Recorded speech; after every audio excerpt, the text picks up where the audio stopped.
Hey, what's up, J1? How are you? I'm good. How are you? Doing great. So this is the Make Plays comp, and really we're just gonna be talking about all the plays that you was making before the pandemic started, what you're doing now, gonna do once things hopefully get back to normal soon. But I always like, how are your people doing? Are you guys safe? Are you staying inside? Yeah, we're doing okay. Everybody's staying inside and social distancing. They're starting to open up some businesses, and I think they have plans to open up some of the parks and stuff like that, like this next week. But yeah, I mean, I definitely know there's places where it got hit a lot harder than here, but I think we got about 60 something thousand in Canada cases right now. So same story, just staying inside. What You're did you up, say? you're up in Toronto. Toronto, yeah. So how are you guys handling the pandemic up in Canada as a whole? Because I give our grade as far as the U.S. the way we're handling it, probably a D at best, borderline. Yeah. Um, I think that Canada was definitely a little slow, just like in letting people know the seriousness of the virus. And, like our officials were telling people not to wear face masks for a while. So, and then they switched up their tune and told everybody to wear face masks like in April, I believe. So there was a lot of backlash about that because people were saying, well, how come you guys were telling us not to wear face masks? And then now all of a sudden you're telling us to wear face masks. You could have saved a lot of people by just like being real about it. And I think that they were just trying to downplay it a little bit because they didn't want to cause panic, which I understand. That's what they do because they don't want everybody like running around just going crazy. Like, already all the toilet paper was gone out the stores and you still can't find any Lysol or like, what'd you say? I said, y'all don't have no toilet paper up there neither. Yeah, no, I mean you could find it now, but a couple months ago, yeah, it was hard to find. And it's even still when you go, it's in shortage. They had to start putting, notices up in the grocery store saying like you can only take two of certain items. And I still haven't every time I go into the grocery store, I don't see Lysol spray. It's hard to find like you have to like get some off brand that you've never gotten before. So yeah. Sanitizer nowhere, Yeah. wipes. It's still crazy, but then when you do find it, they regulate you to like one or two. So Yeah, yeah. The regulation is good because I mean, I was seeing videos online of like people fighting like elderly people for like one toilet paper. So it's a good thing that they did that because people were just going crazy. Like, I get it. People want to stock up. They didn't know what was going to happen, but like, leave enough for everybody else. no, that's real. That's real. Yeah, yeah. You've been making plays for a minute, not just as a singer, but as a songwriter. Word on the street is you've ghost written for some of the biggest artists out there, but we ain't gonna expose nobody. No, no, no. That's what the rumor is. What was on before the pandemic started? Just I've been working on obviously just making music and just kind of trying to increase the awareness of my music. Like I've created a fan base for myself, but me and my team have just been really trying to grow that fan base and just partner up with some really dope people. And yeah, and then we were also preparing to put out a single, which kind of we changed the. We still have plans. I still have plans to put out that single, but instead of just doing it, when we were going to do it because there was travel involved and promoting the single and stuff like that. I just decided to put out some records because my fans have been like, you know, when are you putting out music? So I wanted to put out some music at least, and I'm still planning to put out that single. The single that I'm going to be putting out is called 50. Okay. But just waiting until things kind of calm down. It looks like things are heading in that direction now, so still have plans for that, and yeah. Body High wasn't the single that you put out back in April. That single because it's doing well. It's picking up traction. Yeah, thank you. No, that was not like honestly, if it wasn't for the pandemic, I don't think that record would have even seen the light of day. It was not in the plan at all. Wow. So when, when everything happened and I couldn't travel, they closed the borders and everything like that.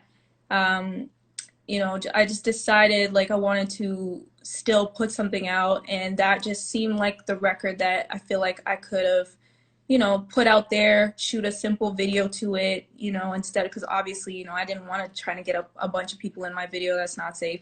Right. So, just wanted to try to do like a simple video and just put it out. And I really wasn't sure what the response was going to be. I had absolutely no expectations at all. So, I have gotten some great feedback on it, and I'm thankful for that. But yeah, that was not part of the plan. It's definitely a nice sounding song. What's your creative process look like? Like, what is your mindset, or how do you go about making a song? For me, like I've had different processes over time, so it's kind of changed and evolved over time. But I would say like most recently, I just like I have a producer here that I work with in Toronto that I've been working with closely for 6 years. Yeah. But so he's been helping me with developing my sound. That's Mega Man, and he's been developing with helping me develop my sound, and we've done like bodies of work together. So we are in the studio a lot, and he'll create a beat and then I'll write to it and record it. Or sometimes, I'll get beats from other producers. Like my manager will send me beats from other producers, and I'll take those to the studio, write to it. Sometimes I write at the studio, sometimes I write at home. It really just depends, but I record myself. I literally, like, I started recording myself when I was 18, Mm. and I literally cannot, like, I'm so used to recording myself that I cannot have anybody record me anymore. So that's my process. We set it up in the booth so I could have the keyboard and the mouse and the mic and just record myself from the booth, straight from the booth. uh, Wow. so yeah. So you prefer that, find that like burdensome or like that? I don't find it what. You don't find like you like that. You don't find that it's burdensome or like it's so. Oh, no, I'm so used to it. Like I know that I've spoken to other artists and they're like, I don't know how you can like focus Yeah. recording yourself and like delivering a record at the same time. But I think for me, like I've tried since I've been so used to like recording myself when we first got the studio that we work at, and we were, still like building it and stuff. The booth wasn't finished yet, so the screen wasn't in there, and I really wanted to record something. So I was like, "Yo," to my producer, I'm like, "Yo, just press record from outside. I'll tell you like when to press record." And it was driving me crazy because I felt like I was like driving blind. Like I'm so used to just being able to control, the recording process, that without that, it just feels so unnatural to me now. So that's just become my process. Wow. Well, that's amazing. If it works for you, then please don't let nobody else change it. Now you got Yeah. all hold on. I actually had the chance to hear it. It has more of a pop feel on it. Um, Hmm. Sorry, I didn't hear the question part. I said you got a song dropping tomorrow, holding on, Yeah. pop feel on it, nice Hmm. record. How did that one come about? So that one was actually, I'm doing this live stream with CoinDesk tomorrow. And, they approached me. They really wanted like some content that kind of had, um, like a concept to do with what was going on in the world right now, and just kind of like a uplifting message. So I got in the studio and created Holding On, and it was produced by Olivier Basile. He's in LA. And so I met him in LA a little while back, and then he sent over some stuff. And yeah, I just wrote to it, and it was really supposed to be more for just that live stream. But then, in my relationship with EQ, we just decided to, put it out as well, because, I just really want to give people content. So I just figured, I'll release the record as well as, have it be part of the live stream. Right. And I shot a little video to it as well. It's just kind of like a performance video, so that's gonna be up on YouTube as well as streaming tomorrow with the live stream. Okay. Hmm. It sounds like you're adjusting well to this new world order. You gotta adapt. I like to ask this question to various songwriters or ghostwriters. How do you determine which songs to give away and which songs to keep for yourself? That is like the hardest thing, honestly. Like it's one of, in my opinion, it's one of the hardest things because like for me, I have a big catalog of music and like I'm always recording a lot of records and I wish I could put them all out. Like obviously there's ones where I'm just like, sometimes I'm not feeling certain records, but for the most part, I have a lot of records that I just really want to put out all the time, but sometimes it just doesn't make sense. So it's tough. I think that, I just kind of rely on instinct and just like the timing as well. I feel like timing is really big. You got to kind of know what environment you're in and also like, your resources and your ability to market that song as well comes into play. So I think it's just, yeah, it's various things and timing is has a lot to do with it. Makes sense. Mhm. Toronto has been killing the music scene for quite some time now with just artists coming out of here. It's been consistent, it's been unique, it's just been, it's been a great experience. And the city is beautiful, by the way. I need to get back up there. It's been too long. How many But times have you been? I only been one time. I went to the last OVO festival. I think Okay. I think that was like 2 or 3 years ago, but it was phenomenal. And the So, city's beautiful, it's clean. I know yeah. things open up. But what, in your opinion, do you think makes Toronto so special from a music and an artist standpoint?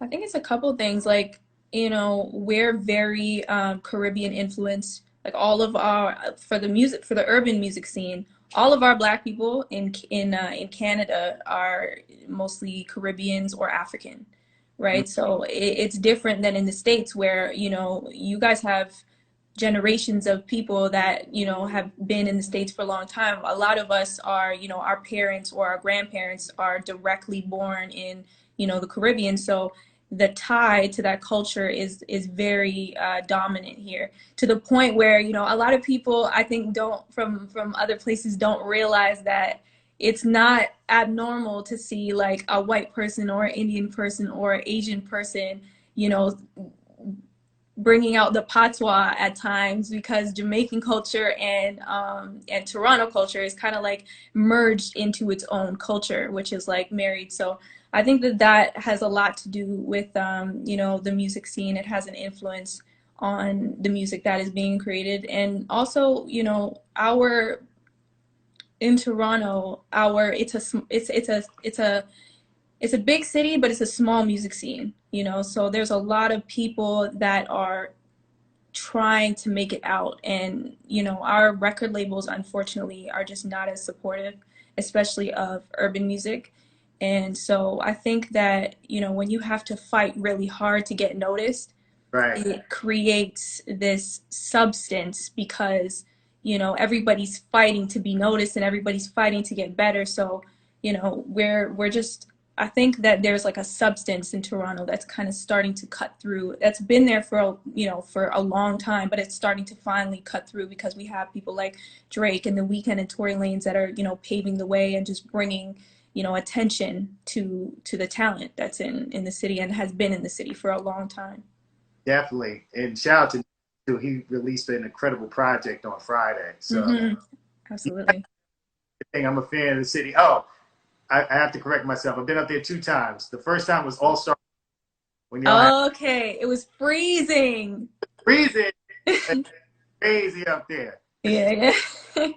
It was up there though. Everybody from Toronto was so upset because they were like, everybody already has always thought that us, like in Toronto, that we live in like igloos and it's like this really, really cold place. And it's like the one time that we have All Star Weekend, it was so cold. It's everybody was so mad. Still lit though. Yeah, yeah, yeah, for sure. So I'm gonna wrap it up on my quarantine questions. What's the best thing you've watched so far during this time? Hmm. I was just watching Black AF. Oh, okay, yeah. And I think that is so hilarious. Like it's good. I'm actually like, I think I have one more episode left, so I've been watching that. What else have I been watching? I was watching, what's it called? I forget the name of it now. Black AF was dope though. It's funny. It's comic relief. I love the comedy. Okay, I Yeah. definitely. I'm gonna binge all Memorial Day weekend. That's what I told myself. I ain't gonna be Mm. out there. I'm just gonna binge on all the movies and shows that everybody who I've been talking to has been telling me about. Have you tried cooking any foods? New foods. Everybody's a chef now. I know. No, I haven't really been cooking any new foods. I think I've just been like really grateful to have the chance to finally kind of be home and cook because like when you're busy, you're so forced to eat out all the time, and that's normally how like it is for me because I'm always out. I'm like to and from the studio all the time, so it's always like pick something up before the studio, pick something up, while you're like working and stuff like that, and like it just gets you get tired of it. You want that like nice home cooked meal. So I've been getting a lot of that now, obviously, which is nice. I've been like craving it for a long time. So What's your specialty dish then? What do you cook better than anything else? I cook good salmon, Okay, salmon and rice, and I love pasta. I'm like a huge pasta fan. okay, no doubt. What's the first thing you're gonna do once everything opens up and it's safe to go out? When it's safe, yeah, I'll definitely be probably be traveling, because we were supposed to, I was supposed to take a trip up to New York and LA before, so definitely gonna try to get that done as soon as the borders open and it's safe to go. Definitely gonna be traveling for sure. Canada and the U.S. closed off its borders. Like y'all ain't coming in here. It's like Yeah. y'all ain't coming in here. So it's like Exactly. no doubt. Well, it's been a pleasure talking with you. And once Pleasure. up, if you make your way to Atlanta, come through to the Pandora office so we can chop it Absolutely. all the artist tools. Jay Dixon just found out that we run in similar circles. His big brothers are my mentors. So, you know, Amazing. connect. Definitely. Absolutely. Thank you so much. Good talking to you. Talking to you too. Be safe. Okay, you too.